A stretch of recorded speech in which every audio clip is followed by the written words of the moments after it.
उनको हर तिहाई महीने में ये मंथली स्टेटमेंट के जरिए के बजाय अब 3 महीने में एक बार जानकारी देनी होगी।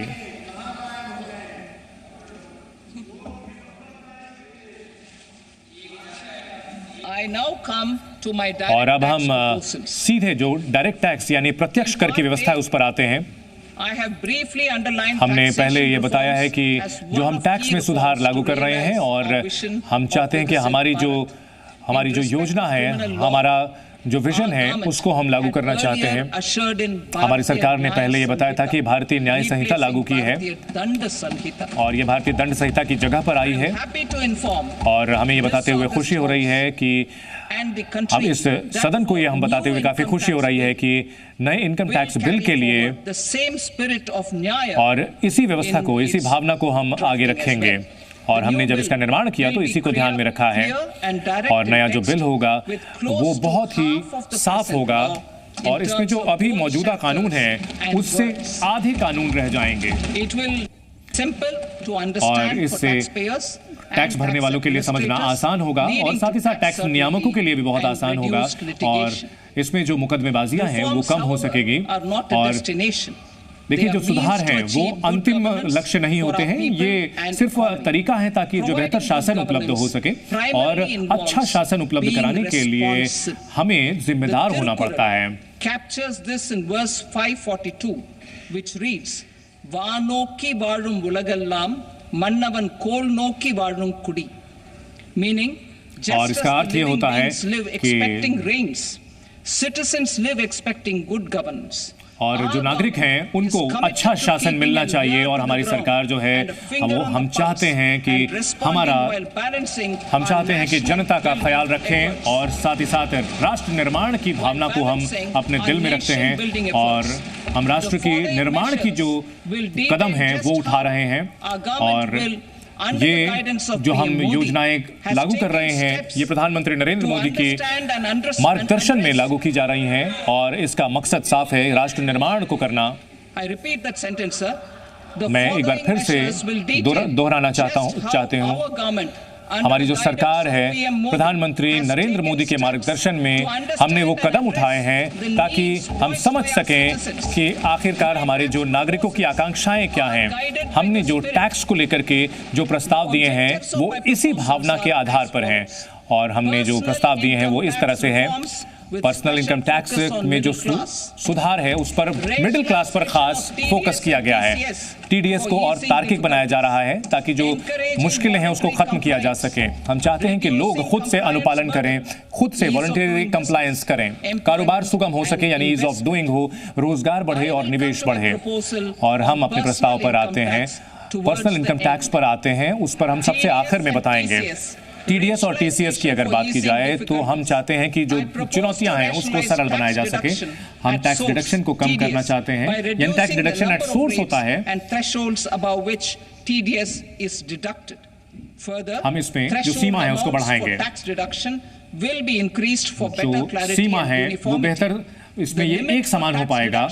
टैक्स डिडक्शन की जो सीमा है उसकी सीमा है वो सीनियर सिटीजन के लिए दुगनी की जा रही है। अभी 50,000 रुपए है, उसको बढ़ा करके 1 लाख की जा रही है सीनियर सिटीजन के लिए। इसी के अलावा साथ साथ 2.4 लाख रुपए की जो सालाना सीमा है टीडीएस की उसे बढ़ा करके 6 लाख किया जा रहा है किराए पर। किराए पर जो सीमा है वो 2.4 लाख से बढ़ा करके उसको 6 लाख किया जा रहा है और इससे जो छोटे टैक्स पेयर्स हैं उनको फायदा मिलेगा।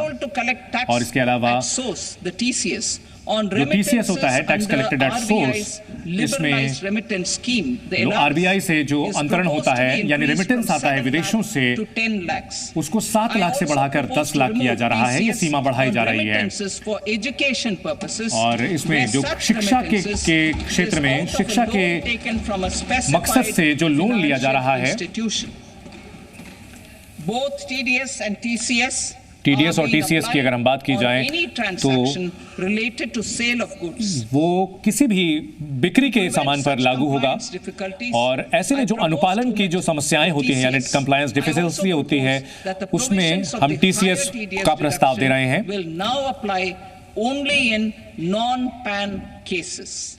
तो नॉन पैन केसेस जो होंगे उनमें ही ज्यादा टीडीएस लगेगा।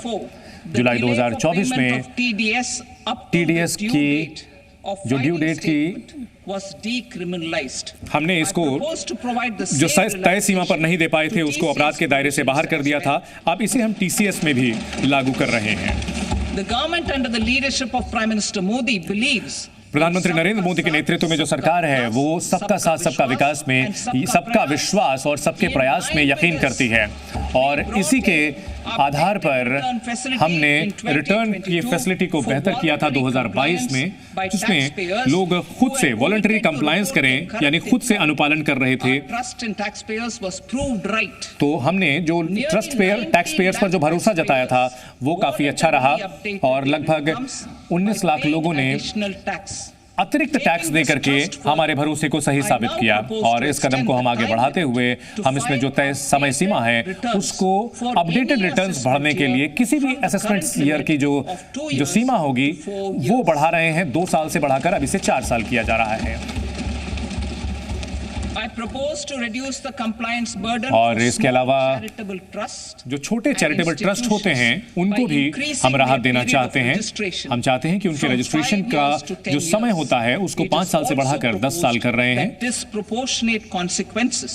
और ऐसे में जो छोटी अगर डिफॉल्ट्स होती हैं, जिसमें जैसे कि जो एप्लीकेशन है वो ठीक से नहीं भरा गया है, तो उसमें अब कड़े कदम नहीं उठाए जाएंगे। और जो करदाता हैं वो और कुछ शर्तों के साथ वो अपनी जो जायदाद है उस पर कमाई को शून्य दिखा सकेंगे। और इसमें हम प्रस्ताव देना चाहते हैं कि जिसमें वो जो खुद से ऑक्यूपाई प्रॉपर्टीज हैं उनमें ये सुविधा वो ले सकते हैं, उसके लिए कोई दूसरा इसमें कंडीशन नहीं है। I propose to introduce a scheme for determining arm's length price of international transaction for a block period of 3 years. This will be in line with global best practices.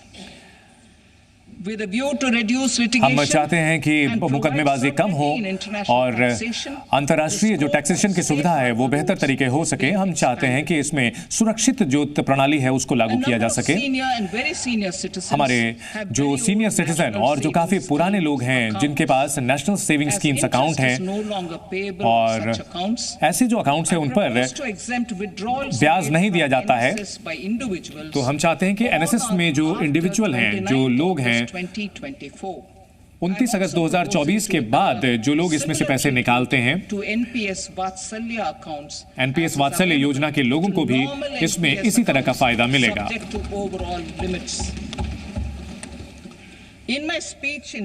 हमने जुलाई 2024 के अपने भाषण में ये वादा किया था कि सभी जो प्रक्रियाएं हैं जिसमें सभी जो व्यवस्थाएं हैं उनको डिजिटलाइज किया जाएगा और पेपरलेस बनाया जाएगा। अगले 2 साल में हम इस लक्ष्य को हासिल करना चाहते हैं और डिजिटलाइजेशन बहुत तेजी से लागू कर दिया गया है। जुलाई 2024 में हमने विवाद से विश्वास स्कीम लाई थी। हमारा मकसद ये था कि हम टैक्स से जुड़े हुए जो विवाद हैं उनका निपटारा किया जा सके और इसको बहुत जबरदस्त रिस्पॉन्स मिला है और लोगों ने इस पर अच्छा रिस्पॉन्स दिया है और इसमें बड़ी संख्या में टैक्स पेयर्स ने अपनी जो दिक्कतें थी, जो विवाद थे, उनको सुलझाने की ओर कदम बढ़ाया है। हम चाहते हैं कि रोजगार आगे बढ़े और जो बाहर रहने वाले भारतीय हैं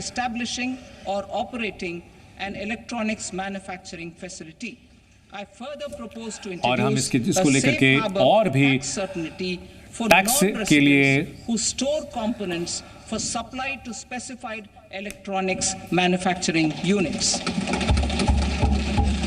Presently the tonnage अभी मौजूदा दौर में जो ये स्कीम है वो समंदर के रास्ते जाने वाले जहाजों को ही उपलब्ध मिलती है। टनेज स्कीम जो है, अब इसमें हम प्रस्ताव दे रहे हैं कि जो इनलैंड वेसल्स हैं, यानी कि जो भारत में काम करते हैं, भारत में चलते हैं, उनको भी फायदा दिया जाएगा ताकि भारत के अंदर भी समुद्री यात्रा को बढ़ावा मिल सके। हम स्टार्टअप को बढ़ावा देना चाहते हैं और इसकी स्थापना करने के लिए हम यहाँ जो इकोसिस्टम है, इस स्टार्टअप को बढ़ावा देने के लिए हम माहौल बनाना चाहते हैं। हम चाहते हैं कि जो मौजूदा सुविधाएं हैं वो स्टार्टअप को अगले 5 साल तक मिलती रहें, जो 1 अप्रैल 2030 से पहले तक ये सुविधाएं मिलती रहेंगी। हम इसके साथ साथ IFSC में और भी सुविधाएं ऐलान करना चाहते हैं, जिसमें इंश्योरेंस ऑफिस स्थापित किए जाएंगे और जो वैश्विक कंपनियां हैं वो IFSC के तहत स्थापित की जा सकती हैं। वो यहाँ पर जो सुविधा लेना चाहती हैं,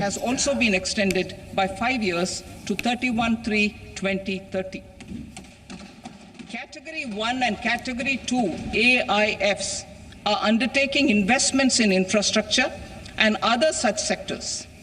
I propose to provide certainty of taxation to these entities on the gains from securities, to promote funding from sovereign wealth funds and pension funds to the infrastructure sector. I propose to extend the date of making an investment by 5 more years up to 31st March 2030.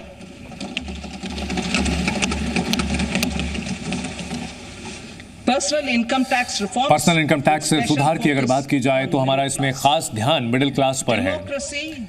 लोकतंत्र, आबादी और मांग ये मुख्य स्तंभ हैं किसी भी देश के विकास के लिए, और विकसित भारत के रास्ते में ये प्रमुख हमारे स्तंभ होंगे। मध्यम वर्ग हमारे लिए बहुत ही अहमियत है और हमारी सरकार जो प्रधानमंत्री नरेंद्र मोदी के नेतृत्व में चल रही है वो हमेशा ये यकीन करती है कि मध्यम वर्ग के पास राष्ट्र निर्माण की अपार शक्ति है और उनके योगदान को हम मानते हैं, उनके योगदान को हम स्वीकार करते हैं। और उनके योगदान को स्वीकार करते हुए हमने समय समय पर उनके टैक्स के बोझ को कम किया है। 2014 के ठीक बाद से ही हमने निल टैक्स स्लैब को बढ़ाया था, 2.5 लाख तक किया था और इसको और आगे बढ़ा करके हमने 5 लाख तक किया गया था 2019 तक और 7 लाख तक अब इसको 2023 में किया गया। और ये मिडिल क्लास पर हमारी सरकार कितना भरोसा करती है इसका सबूत है। और अब हम यहाँ पर खुशी है ऐलान करते हुए कि अब नो इनकम टैक्स, अब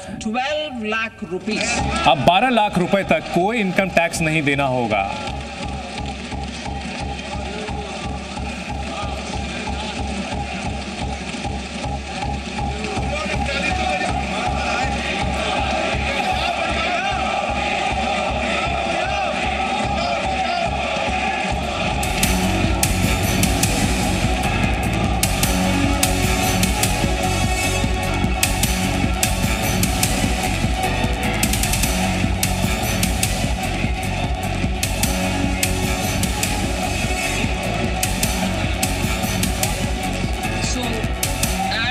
इसलिए और 1 लाख महीने की आमदनी वाली और नए रेजीम के अंतर्गत अब 12 लाख तक की सीमा होगी। और जो वेतनभोगी कर्मचारी हैं उनको 12.75 लाख तक पर ये फायदा मिलेगा। और स्लैब रेट्स जो हैं बदली जा रही हैं और इससे सभी टैक्स पेयर यानी करदाताओं को फायदा मिलेगा।